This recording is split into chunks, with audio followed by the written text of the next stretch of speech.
It's April 2021 and the world is still batshit crazy. I am Anuj and your host on the AwokenWord podcast. And I am excited to be back after a little bit of a hiatus with a new episode. Well, technically it's not really a new episode. It's the first time that you're going to be listening to this episode, but I'm almost ashamed to say that this episode was recorded just around a year ago.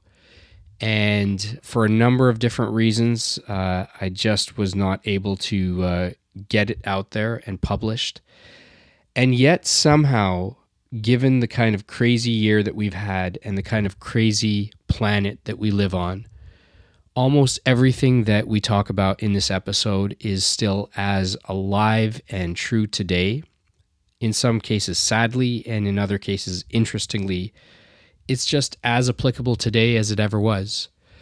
My guest today is the one and only Shree Paradkar, who is an author and writer with the Toronto Star. She's a very prominent columnist and definitely a person full of convictions and opinions. I actually came into contact with Shree several years ago, and we kind of fell out of touch in between, but I've been following her work and her writing for quite some time. She is the recipient of the Atkinson Fellowship in Public Policy. She's also the author of Betrayed, which is about her cousin's wrongful conviction in the murder of her daughter. And she's also been a journalist in Bangalore, Mumbai, Singapore, and now, of course, Toronto. Now, I've been wanting to connect with Shree for quite some time, and it's kind of ironic that it's taken me so long since having connected with her to release this. But as I mentioned, the conversation is as relevant today as it ever was. We really dive right into the deep end around race in particular, race and the myth that is the Canadian project as a utopia. We deconstruct that, I think, a fair bit. We talk a lot about her journey of awakening and specifically the role that Black feminism plays in that awakening for her. Early on, we definitely trade notes about our shared agreement on the fact that we all owe a significant debt to the indigenous people who have been stewards of this land and keepers of this land for so long and have allowed so many of us here over the years.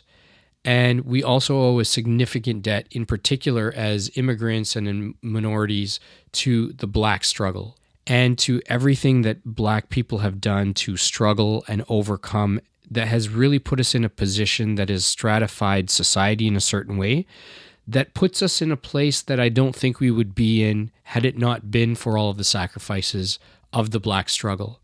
Shree also unpacks something I think that is actually quite an interesting mental model around this idea of what is the norm in the West, in countries like this. And she deconstructs this idea a fair bit and I think makes a fairly compelling case on how we actually see one another within the society in which we live. We also do talk a fair bit about the discomfort around the conversations on race that white people in particular feel.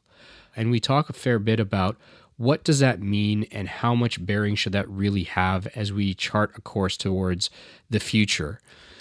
We also talk a lot about being honest with ourselves and our own biases, internalizing a lot of the dominant narratives of a Eurocentric worldview.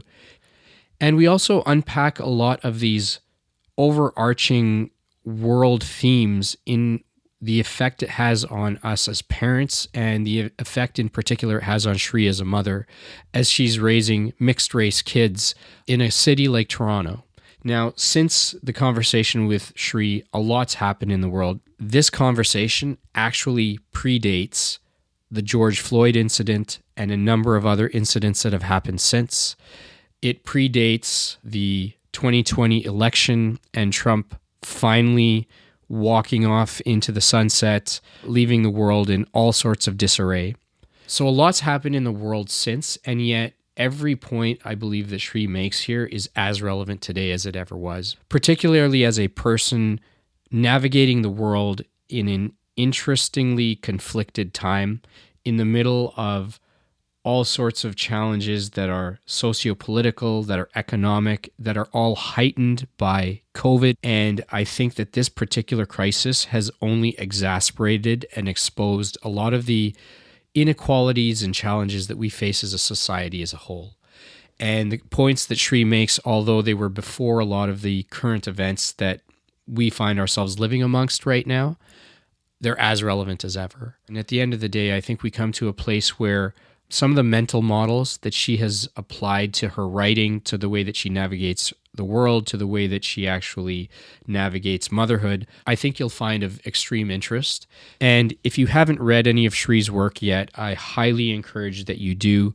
Her articles are critical. They don't pull punches.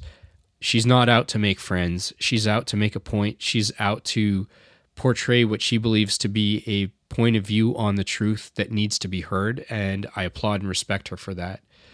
Anyways, I've probably given away the whole conversation. You believe this feels like the trailer that tells you everything that happens in the movie. I guarantee that this conversation is well worth the wait, and it's well worth the listen.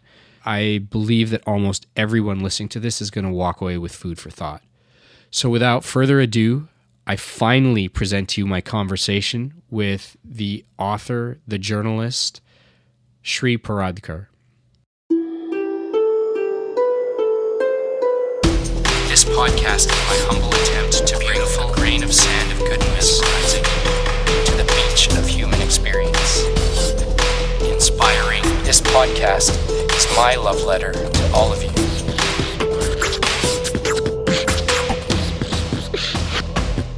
The AwokenWord podcast. I'm here at the Toronto Star head office with Shree Paradkar. This is pretty cool because we first came into orbit about 10 years ago. I was trying to place it exactly. Your memory is definitely better than mine. But in a previous incarnation as the music composer and producer, which I still do, but we kind of came into orbit. And I've been following your work ever since, Shree, so I'm very thankful and humbled that you made time for me and for this conversation today. Oh, I'm really happy to be here. Yeah, happy to chat. Shree, I know that you've been writing for The Star for a number of years. You're an author, you're a mother, you've been a Torontonian, a Canadian for a long time. For people that don't know you, who is Shree Paradkar? Who is Shree would be, I hope I am a person on the journey of learning. When we met 10 years ago, I was not a parent, I was not Canadian yet, and I was very much in the land of whiteness. You know, I was a new Canadian. I thought white people had found the solutions to modernity, to how to live in a more civilized way, and I didn't understand how that meant that I had internalized a certain sense of inferiority. I didn't realize that. So since then, I'm on a journey of awakening, and I think all of us are at different points of that journey. And in many ways, I was rescued by Black feminism. It helped me understand who I was in the racial and social landscape in Toronto. And eventually, it helped me realize who I was and my oppressor identity in India, which is where I come from. So in so many ways, Black feminism has rescued me from my addled thinking and clarified much of the world around me. It's funny because I noticed your Twitter bio, it reads something, and I'm paraphrasing, but something along the lines of indebted to Aboriginal lands and Black feminism. And as a journalist, as a writer, obviously every word in there is very specific there for intent. And the fact that you use the word indebted, it resonated with me because I find, as the world, I think, has gotten more visibly polarized. I don't know if it's actually more polarized than it's ever been, but with the bombardment of social media and a constant news cycle and whatnot, it feels like we're more at odds. But it feels like everything has just been reduced to black and white, like a simple binary. There's very little room for nuance in between. There's very little time for it. And the reason I bring that up around the word indebted, One thing I don't feel that immigrant communities in particular in the West really realize, whether it's Canada or the US or Western Europe, as immigrants, particularly people who are coming from backgrounds of visible minorities, we owe, first of all, like a huge debt to, you know, the Aboriginal people who have allowed us to stay here. Our ancestors, your ancestors, my ancestors, weren't necessarily the propagators of everything that perpetrated all of those atrocities, but we're here now, standing on the backs of it. So we're indebted for that. But we're also indebted for every single racial struggle that's happened in the West. It's basically happened on the backs of black people. Had they not fought every fight decades earlier, we wouldn't be somewhere in the middle of that pecking order in society. And so I find it kind of shameful that we turn a blind eye when one community on which we're kind of standing is constantly struggling. And I know this is a big topic in your writing. And we don't really recognize that. And we think that at one point we're a victim, which we may be in a certain context, but then we're also the perpetrators of it, right? Whether it's the South Asian community doing it or any other community. So when you put indebted in there, I thought this is not just a black and white conversation. No, it's not. And I think it's really, really important, some of the things you mentioned about the role of South Asians, the role of brown people. We are used at once to keep black people in their place as well. And we are used as that model minority to show that, look, if these people can do it, then why can't those? And I just want to untangle those threads a little bit. That first, in Canada, first of all, we say indigenous, right? And in Australia, they say Aboriginal. Yeah. And then among indigenous, again, the non-indigenous perspective is to sort of make it into a monolith, right? And which it is not. You know, the First Nations Métis Inuit might be the better way to say it, and even among First Nations, there are hundreds. Right. And I think people who come from other countries, such as India, we should have a better understanding of what that means, simply because India is not a monolith, and you know, we are like Europe, except that we are in one nation, and we have our own languages, we have our own customs, we have our own cultures. But so much of the Indian project since 1947 has been about assimilation into trying to make us into this one, which is a capitalist-led assimilation where people are being asked to give up their own cultures, whether it's Assam, whether it's Kashmir, whether it's Tamil Nadu. So that's in India, and the same thing happening here. So I would guarantee that, like me, most immigrants who come here are not thinking about the indigenous ways of life, and like me, I think most immigrants come here thinking indigenous people were some people who lived in the past. Right.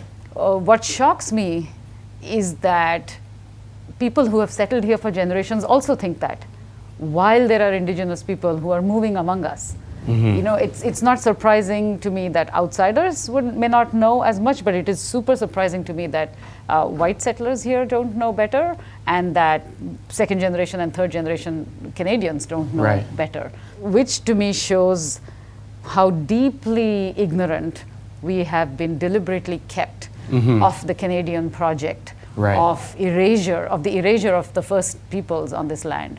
So there is a definite indebtedness to these people who don't necessarily, I know they all have different cultures, but they don't have the idea of private ownership and borders. And I know people like to say, oh, they fought among themselves, and you know, this was just normal in those days. But there was no genocide. Yes, there were, there may have been some warfare, but there was also treaties, and there was also respect, and there was the sense of guardianship of the land, which European settlers by hook, but often by crook, created these treaties that they didn't honor at all. And so now the indigenous people are reduced to very small swaths of land, but they are the ones that have kept this land sustainable for all this time. And we owe a debt to them for sharing this land. To date, I have never heard one indigenous activist from any nation or Inuit or Métis say, go back to where you've come from. They've never said it. But I think that is the European settler fear, because European settlers have definite ideas of, we'll shut the door behind us. We will come and rob this place. We will take what we want, but we'll shut the door behind and decide who else gets to come here. And if we don't like who comes here, then we get to tell you to go back where you are. And so that seems to be the fear among settlers, that that's what they're going to be asked to do. Right. When in fact, nobody ever has asked that. I like that you term it the Canadian project. I was born and raised, I grew up here, I grew up in Edmonton, then I moved to Toronto. But if I think about even my own perspectives towards just the indigenous nations, I'm reasonably well read, but even then I'm incredibly ignorant. You know, the more I learn, the more I realize like how much I just don't know and appreciate about this. And we're all there. We're all like that. Yeah, but I think about when someone sort of targets a comment towards someone who's South Asian about how maybe everybody eats butter chicken or everybody listens to Bhangra music or whatever it might be, very quickly we start to explain the nuance, right? Like there's South India, there's North India, there's the West, there's different dialects, there's all of this sort of stuff. So we very quickly start to fight against being lumped as a monolith, as you put it. But at the same time, I find we're also so intellectually lazy that when we look at China, which is also not a monolithic culture, right? It's got so many people spread across a very wide swath of land with so many different cultures, sets of traditions, their own dialects. People just talk about China, as this monolithic thing. They talk about Africa in the same way. Africa is this massive continent with all these different cultures, more genetic diversity within Africa than, you know, beyond it, if I'm not mistaken. And yet we still refer to it as monoliths. And I wonder if that's just intellectual laziness, or if there's actually a specific focus that we've had in writing history in a certain way. We only see nuance when it comes to European history. We don't tend to see a lot of that nuance everywhere else. Like, why do you think that is? All great questions. I'd suggest we should unpack who we are. When you say we don't, who is we? Sure. And in this society, that we refers to white people. You may think you're part of that we. I may think and by rights and by law, I have a right to believe I'm part of that we. But I'm part of that we only if I buy into the concept of whiteness. And by whiteness, I don't mean white people are bad. I'm not saying white individuals are racist, Ku Klux Klanners. Not at all what I'm saying. White people themselves may not be aware of this hierarchy, but whiteness is the hierarchy. By that, I mean, who's the center of society that we decide, we, as in whiteness has decided, is the norm. Who is the norm? And the norm is a healthy, able-bodied, heterosexual, white male who is cisgender. And that's the norm. And how close are you to that norm? The closest to that norm is healthy, cisgender, heterosexual white woman. And then after that comes, brown people, and then at the very periphery of all of that is black. And none of this is linear. Your class, your culture, your education, your, language abilities, how you speak English, what accent you use, all of those things start to intersect. But so it's all based on how far you are from that center of that white cisgender male, able-bodied male. And so that is the we that decides what the culture is. That is the we that decides whether something is right or wrong or deviant, right? If you are queer, then if you're white queer, chances are you'll have higher access or less discrimination than if you're a black trans person, right? And so even within those limits, so that we is really important. And if we understand that whiteness is that center, then we understand that this whole, due to colonization and globalization, the world seems to be viewed through a Eurocentric lens. And all our education is through that Eurocentric lens. And so like I said earlier, I thought I was the one catching up with knowledge about indigeneity, only to realize that no, I might know a little bit more because I'm interested and it's part of my job than settlers here, because nobody ever studied that in schools here. Right, and so all greatness, if you go by curriculum, all greatness, human rights, enlightenment itself came from Europe. And in the Enlightenment era is a European term. It's not global enlightenment. Different civilizations have had different eras of enlightenment. But when we say the Enlightenment era, we simply mean European. And that's considered the norm. And so do we view, is nuance allowed to us? Among us, yes. But in this society, no, that nuance is allowed to who is considered the norm, which is white person. If you have crime, then it's that white individual, look at this bad thing that happened to that white individual that made him commit that crime. Race is not a factor in the evaluation of that situation. Whereas, you're an ISIS terrorist, that's it. It's your Islamicness that made you a terrorist. If you're covering a case, as I have, of a woman who is abused in an arranged marriage, the arranged marriage is seen as the reason for that domestic violence, whereas the arranged marriage has nothing to do with it. But it is seen as forced marriage. And so the culture is the culprit. Whereas in white people, the individual circumstance is the culprit. See, everything that you said, I am conflicted by, and I'm conflicted for this reason. I think what you've described at a macroscopic level in terms of looking at white, heterosexual, cisgendered, all the qualifiers you can throw there as being the center of shaping the narrative or the lens at which we look at things. Of establishing the norm. And establishing the norms. Yeah. I agree with fully. The conflict becomes, this conversation is very uncomfortable for someone white. And I can say that with absolute certainty only because I've been in this conversation so many times. Even very recently at the school that my kids go to, there was an anti-bullying, anti-racism full day of programming for the students, and then they had a thing for the parents in the evening. And without going into gory detail, at the end of it, it really was mostly just an anti-bullying thing, which in and of itself is an important concern that we need to address. There really should be no place for bullying. My personal view of racism is it's related. They overlap in a Venn diagram, but it is very much a separate beast, and especially when it's directed towards black people. And so there's a student that's been going through things that still, quite frankly, shock me that 2020 in a city like Toronto, that this stuff is still happening. And I don't think the administration really has, the tools on how to deal with it. They actually don't understand the problem clearly. And I think part of that is because it would come to recognizing some flaws within themselves, right? The conversation for a white person around race is always uncomfortable. The conversation around race for a black person is probably the most comfortable it's going to be in a group of people, and then everyone else would kind of fall somewhere in the middle because we're at some point perpetrators and some point victims.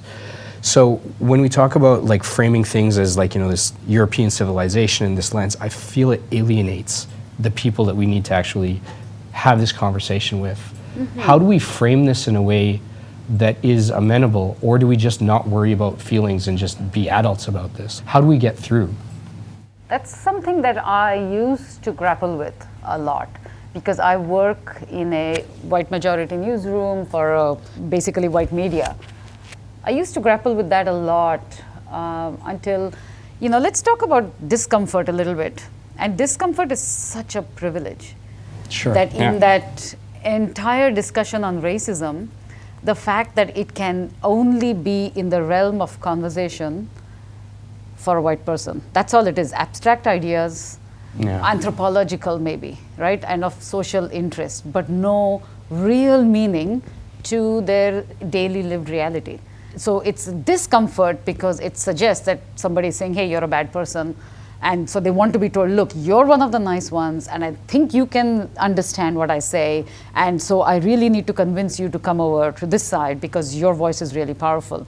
Well, saying that is not going to change anything because I can get into that in a bit, but just to make my point about discomfort for white people, and whereas for indigenous people, black people, and the darker skin among us, among brown people, and the poorer among Asians and all of us, it's about their right to exist as they are.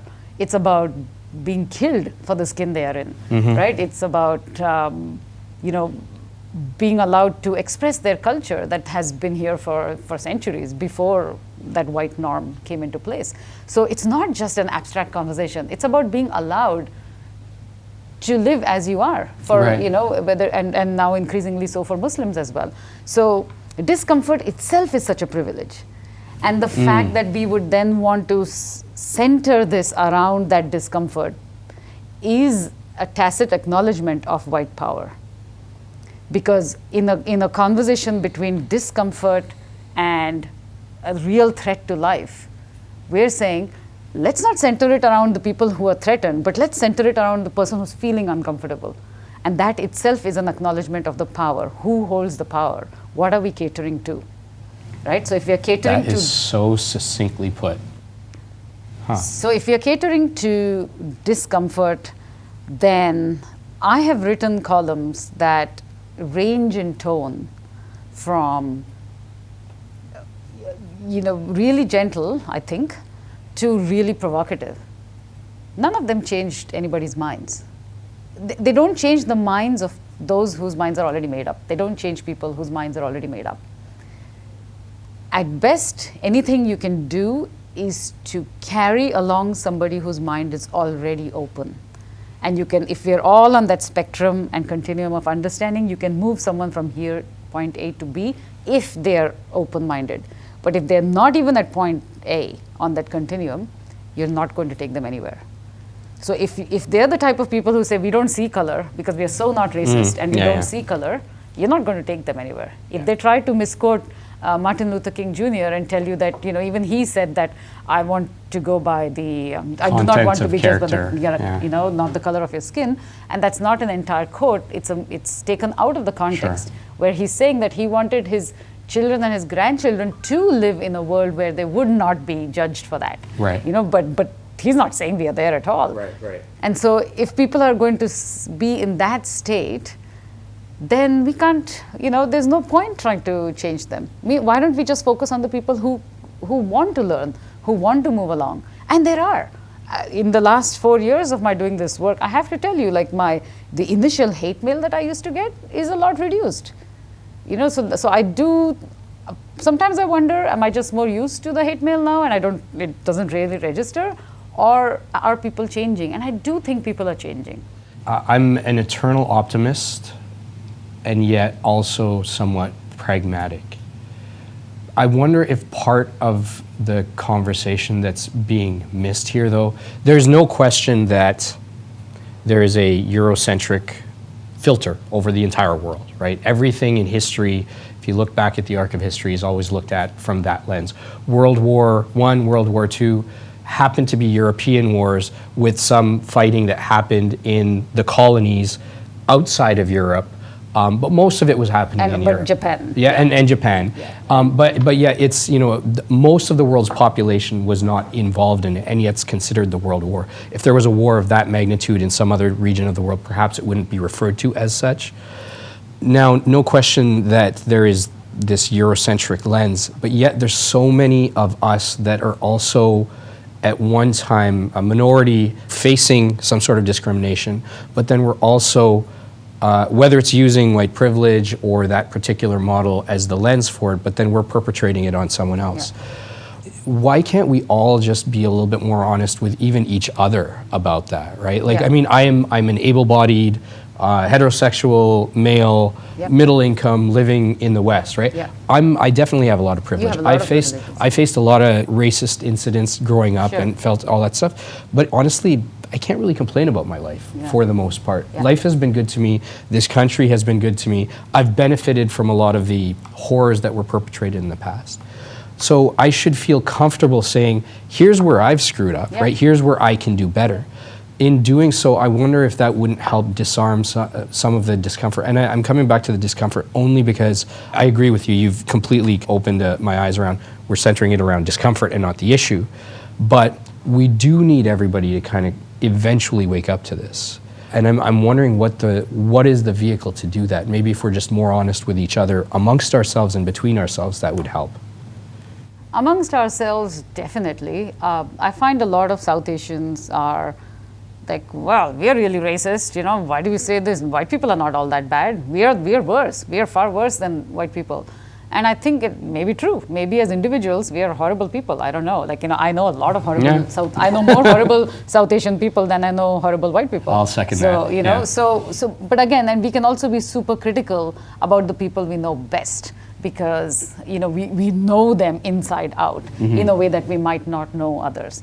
But there's also a certain gaze, a certain lens of innocence that is applied to certain skin colors I'll keep it at that very superficial level of just skin color. Sure. And there's a certain innocence that is attributed to certain skin colors, and there is a certain threat level attributed and belligerence attributed to other skin colors. So we're just as guilty of that. So much of this is internalized racism, right? And we have internalized at some point that white is aspirational, and so we are happy to have some of us who are light-skinned are like, oh, that's venerated, and black is not where we want to be, and so we assure yourself that at least I'm not black. So you know that as long as you are not black, well, there's somebody worse off than you are. And that's the most corrosive place to be, because I believe that when we are anti-black as we truly are, being anti-black for South Asians is an act of self-hate. Yes, yeah. Because we are saying in finding black skin, and again I'm keeping it at the most superficial level of skin color. By superficial I mean because I'm talking about skin, but it has such deep impact that if we only look at skin color by saying that black skin is repulsive or bad or negative in some way, we are saying there is a part of us that acknowledges that if a white person looks at us with that same gaze, we understand. Yeah. We understand why we are inferior. So if we are anti-black, we acknowledge our inferiority, and it is an act of self-hate. My wife and I, we end up having conversations like this quite a lot, especially now that, and as they're kind of coming into this world, my daughter in particular, she's been very aware of race. Like everyone used to be peach colored in her drawings, and now there's all different shades. No one could claim that she is colorblind. She sees color. It's just so far not a factor in how she sees people. But you know, as they kind of become more aware and they hear about conversations happening or hear about bullying or something happens in school and whatnot, like as my wife and I are talking through this, and she moved to Canada when she was 16, you know, so for her there was the cultural adaptation, also seeing how different people in society stratify themselves. And we have very mixed groups of friends, right? From all walks of life, all backgrounds, gay, straight, black, white, every shade conceivably in between, with all sorts of lifestyles. And we just love the people that we know for the people that they are. And when my wife and I have seen some of these things happen with some of our friends right in front of our eyes, seriously, we're still there. Like, we haven't moved past this yet. How is the world not beyond this? And I'm curious from your perspective with children, we don't want to create unhealthy biases. We want to be able to nurture as open a mind as possible, but they're going to go about internalizing the world. As a mother, how are you navigating through that? I find it very, very challenging. I have two children, one 11 and one 9. They're mixed brown and white. And my 11-year-old thinks of himself as an Indian. I don't know why. He only goes to India on holidays, but he identifies as Indian. And my 9-year-old thinks of herself as white. And again, I don't know why. Both of them look some indeterminate shade of brown. And and I worry about my child who thinks she's white, who hasn't realized that she's not, because as a mixed race child, she doesn't actually have that choice. Because she's not blonde and blue-eyed, she is going to always be seen as tainted. It's the same reason Barack Obama is called a black president. Nobody could go around calling him a white president. You couldn't, because even if he might have on the inside, he could have been as white as Bill Clinton, right? Or he was as white as Reagan in many ways. But you couldn't call him a white president, even if he had he so wanted. Now he chose, at some point he says he chose to identify as black. And again, he doesn't realize the privilege it takes to say he chose it. It's not a choice. It is foisted. If you are tainted by a non-white whiteness in you, you're tainted. So I worry about my child who thinks she's white, because at some point she's going to realize she's not. And in fact, she goes to a fairly white school, and in a conversation, another friend of hers said to her, "I'm sorry to tell you this, but you're considered a black person." And so she told me this, and I said, "So what did you say? How did you respond?" She said, "I told her, why is that offensive?"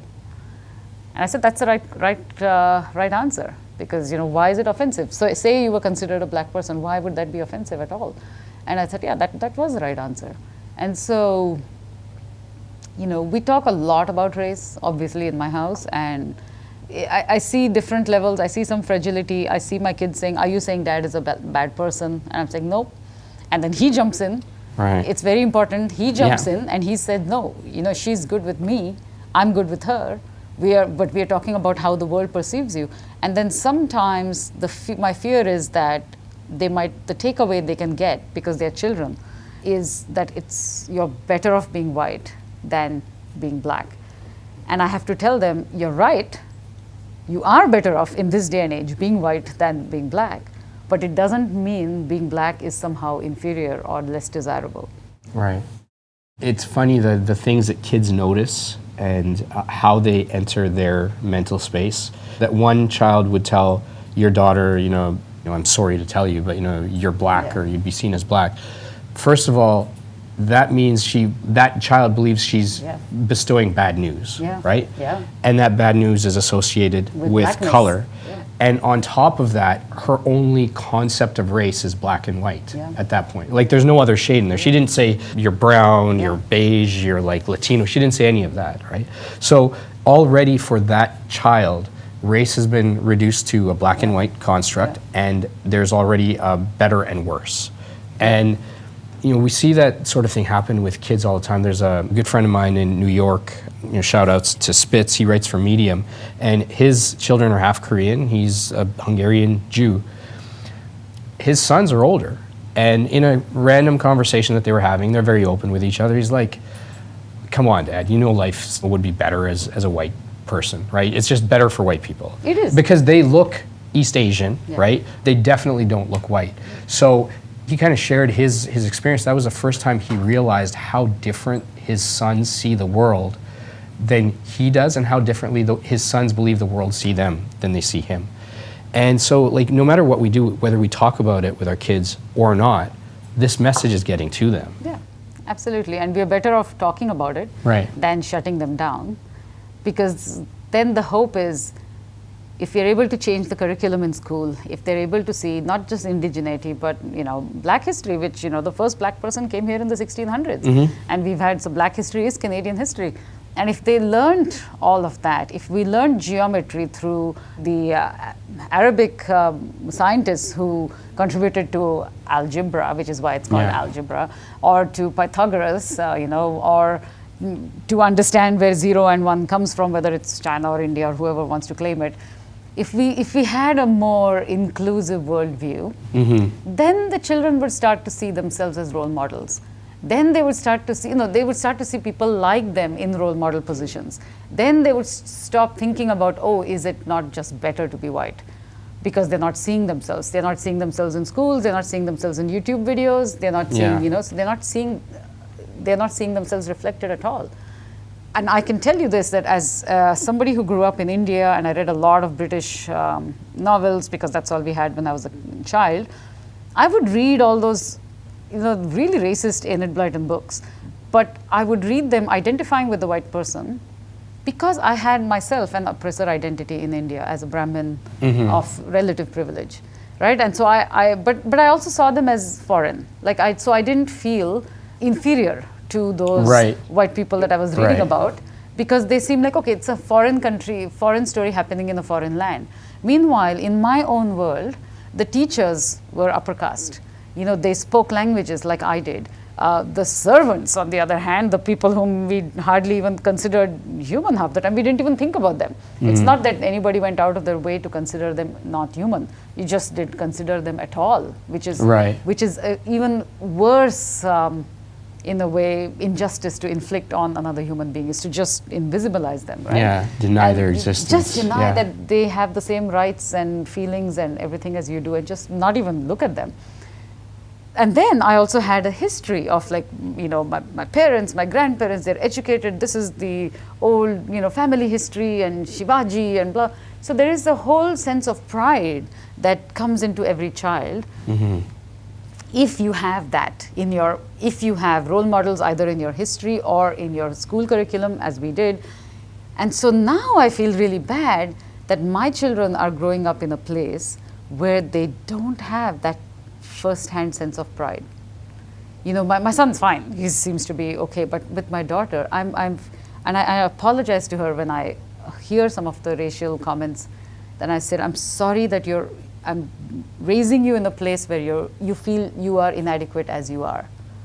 Mm-hmm. Because I know, unfortunately, being an oppressor identity in another country, but I know the kind of confidence that instills in you, which I think children of immigrants born here simply don't know.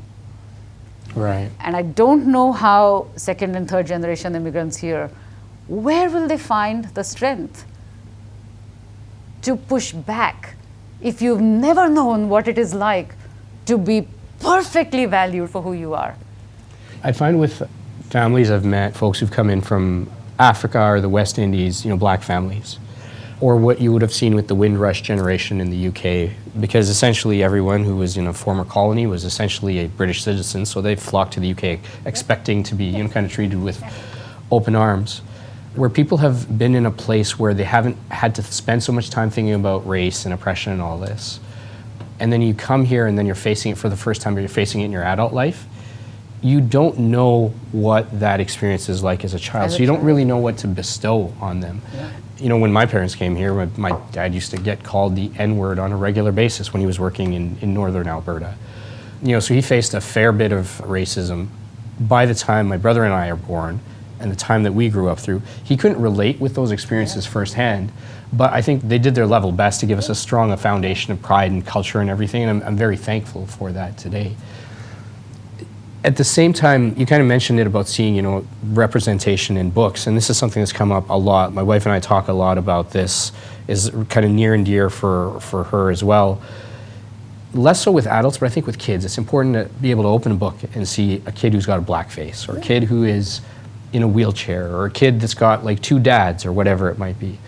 And that's not just to instill pride in the black kid that there's a story about this, young girl who becomes an astronaut and flies to Mars, but also for all the other white kids who have to be able to see other people as just other people. I don't know if anyone's ever done this experiment. I would love to see a sociology experiment happen where you had a shelf or a wall full of books, and all of those books were just black characters on the covers, and just have a control group of a whole bunch of white families perusing through those, see what their reaction would be to that, versus a whole bunch of black families rolling through the status quo, which is just white characters in the books. It would be an uncomfortable place to be, I imagine. But that's a place that they need to happen, especially early on with kids, because kids just need to be able to see each other as human beings, right? We can start there at least. Yeah, kids need to see each other as human beings, and they do, but very, very quickly, very, very early, they learn biases, because we inherit those biases, right? We know this from the Hindu-Muslim relationships. We all inherit those biases. We know this through racial relationships. We know this in the caste system. And, as early as kindergarten, somebody told and again, it was my daughter, bizarrely, that, I don't know, I don't like to hug brown people because brown people are dirty. And again, when you raise it with the teachers, they just think it's a one-off thing that has to then, let's just have a chat about how we're all human beings. But no, it has to be a much bigger, you need to look at what are you representing in your class? How are all the cultures of your students represented in the class? How are you making sure that their languages that they speak at home are valued in your classroom? Right? Rather than making them feel that that's something separate and that maybe they shouldn't even be speaking that backward language that they come from. This, as an example, and I want to pivot away from race because I don't think we're going to solve it today. There's no solving, it's just a journey, right? But just as an example, I've heard a lot of people, I'm surprised, quite frankly, that kids are so freely still using the N-word between themselves and with other black kids and stuff. Often, the very first response I usually hear, not just from white people, but from everyone who's not black, basically. The first response I'll hear is, well, it's all over their music. They're constantly saying it. It's constantly in hip hop, it's in rap. Why do they keep saying it and selling us this music if they don't want to hear it? Okay, how much time do you actually have? Because if you actually think about, in just that one very narrow topic of why does the N-word still get used in popular culture, if you actually look at the history of that word, you'll realize it's probably the most violent word in contemporary English language, for starters. And B, if you look at the music industry, you look at where rock, hip hop, jazz, blues, country, every popular American form of music basically emerged from Black America and Black artists. And so they've been creating music all this while. Hip hop emerges in Brooklyn in the 70s, under state defunding of schools and all of this. So people start making music. Some of it's just fun and some of it's political, some of it's got a message. But the moment that the corporatocracy realizes there's money to be made here, it begins to co-opt and say, now this is an industry. But now if you're an artist, granted a lot of Black people will be using that word with each other, and I have my misgivings, but I don't know that I have that much of a business having that conversation. But if you want to make it in the music scene in hip hop as a Black artist, likely that's going to be around selling sex, drugs, sneakers, cars, liquor, glamorizing a violent lifestyle or money or whatnot, and it will be using that word over and over. And so if you're the record label exec, you're likely not a Black man, with a few exceptions. You are looking at what sells. That's the narrative that sells, because that's the narrative that white suburban America wants to buy. And so only the artists that are willing to make that sacrifice and use that word, or the ones that don't care because they don't have a greater social cause, they're just actually trying to get out of poverty or move on with their careers, they're the ones using it. So you have to go into that entire diatribe to explain this is why it's in the music. It's not by accident, right? There is a broader lens that's, corporate white America selling to suburban white America this story. Right. And if you don't play by those rules, with some exceptions, you're not going to make it. Absolutely. So, but people need to take the time to even hear that. I'm going to tie this to what you said earlier about, how do we have these conversations and around discomfort. And so now imagine you've told me this, and I'm like, oh, I think I get it. Maybe I don't. Maybe, depending on where I am in my journey of understanding. But then, so maybe I'll get it, and then I'll move on to the next thing in my life. You might need to tell me this 5 times. Now you're going to have to tell this to somebody else 5 times, and then somebody else.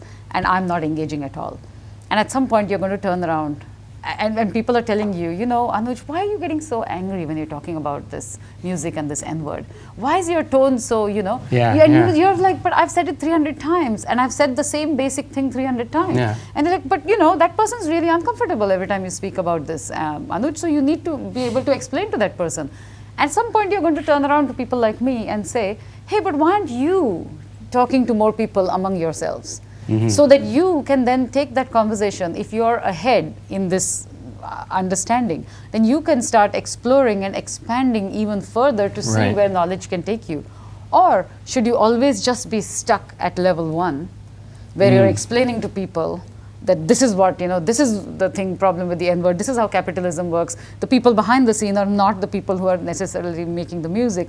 The people behind the scenes have completely different imperatives. How often? You can say this 100 times, 300 times, 400 years, maybe not, right? And so at some point, then that patience is not a virtue anymore. At some point, you have to acknowledge that people don't really want to know. They don't really care. Right. They just want to use that as an excuse.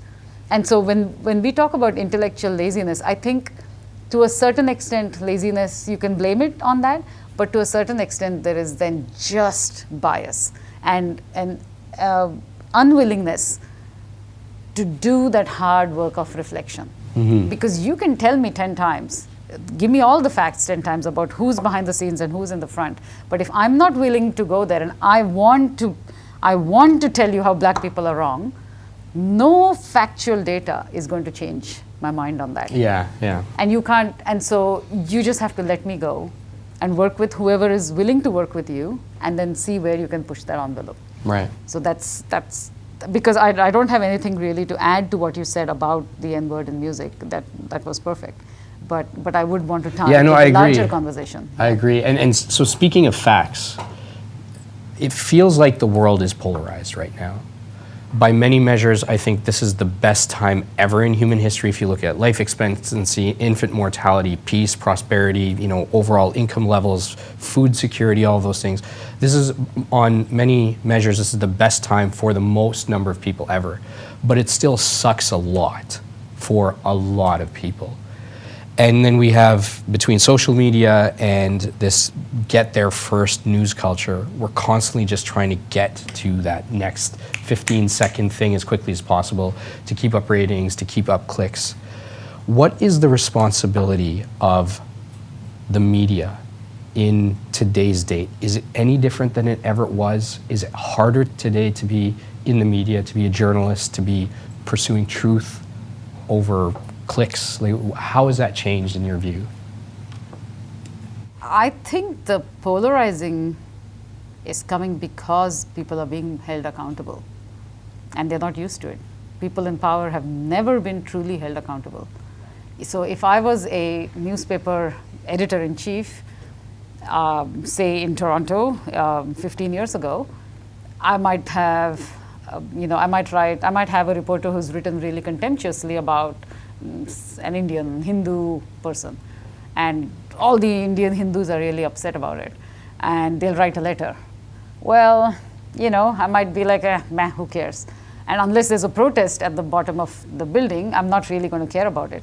But today, you're going to have angry Hindus, if assuming it was justified, because sure, yeah.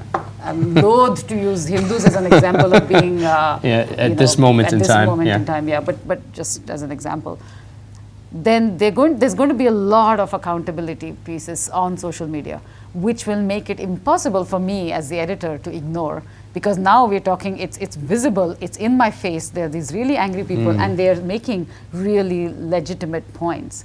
And so now either I'm uncomfortable and I lash out, add to the polarization, or I'm petrified of being seen as racist, and then I just do whatever it takes. I'll write about Diwali the next time, which is again a meaningless sort of patronizing thing to do. But so I think a lot of the polarizing is happening because voices that have people who've always been speaking out but didn't have a platform now have a platform. I know there's a lot of negativity to social media in terms of fake news, in terms of the ecosystems of Facebook and Twitter. Yeah. But thankfully, there's a mute button. I use that a lot, and I only see it as a place where voices that have been traditionally unheard find a platform. So of course there is a polarization, and that's a good thing. That sort of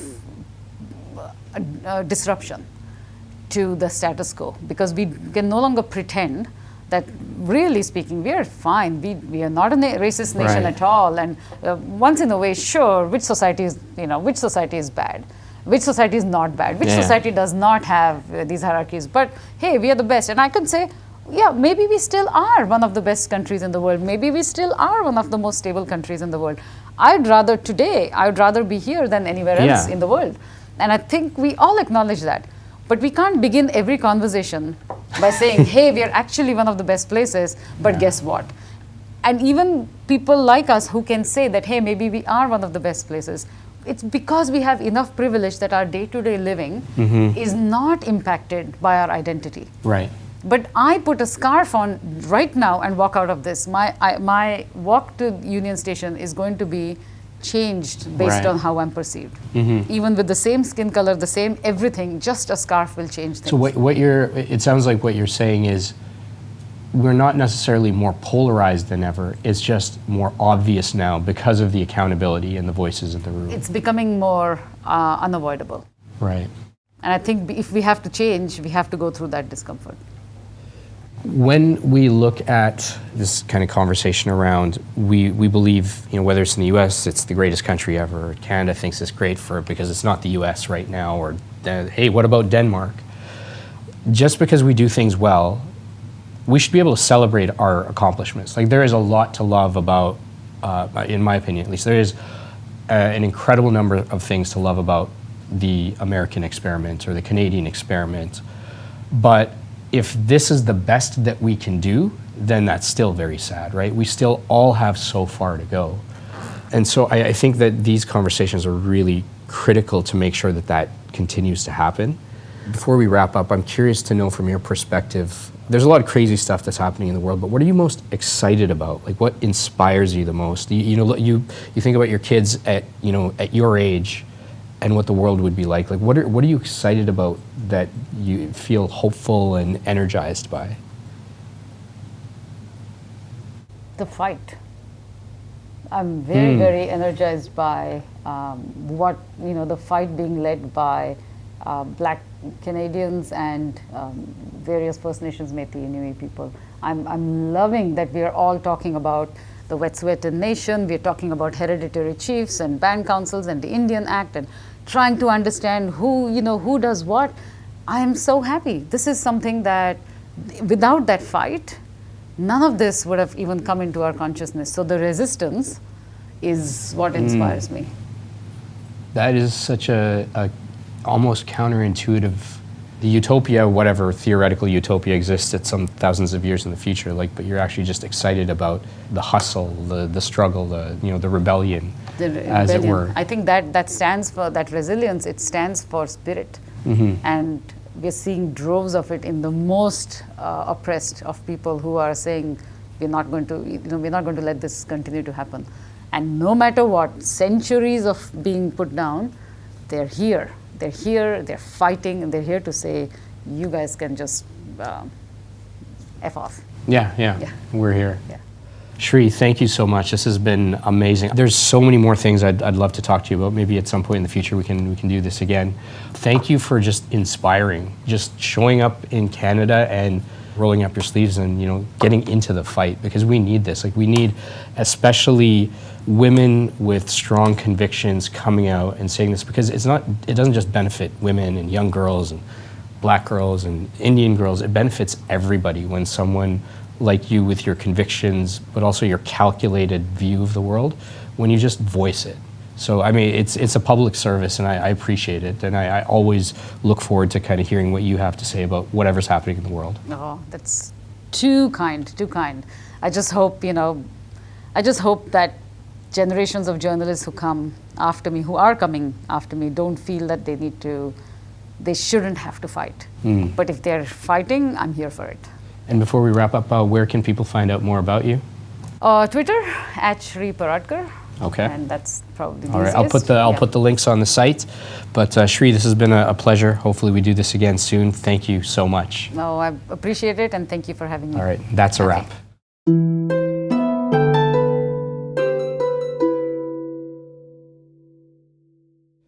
If you've listened till this point in the podcast, I can assume only one of two things.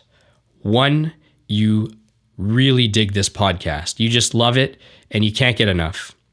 Or two, you started the podcast, you got busy with something else, or bored, you forgot about it, and it just kept playing on your phone, or was playing over your speakers in your room, you left the room, and right now I'm just talking to nobody.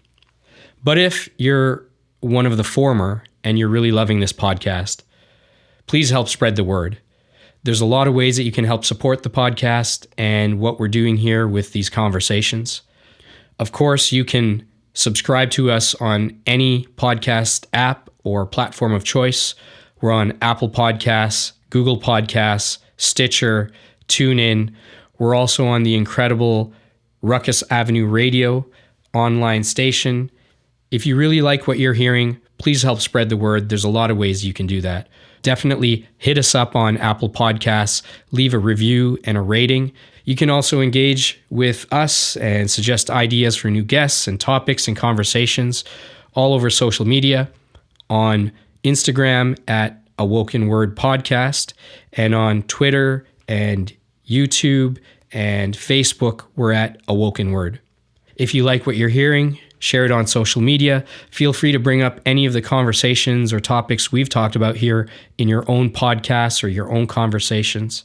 So until next time, be well, be safe, and I'll see you again on Awoken Word. Peace out.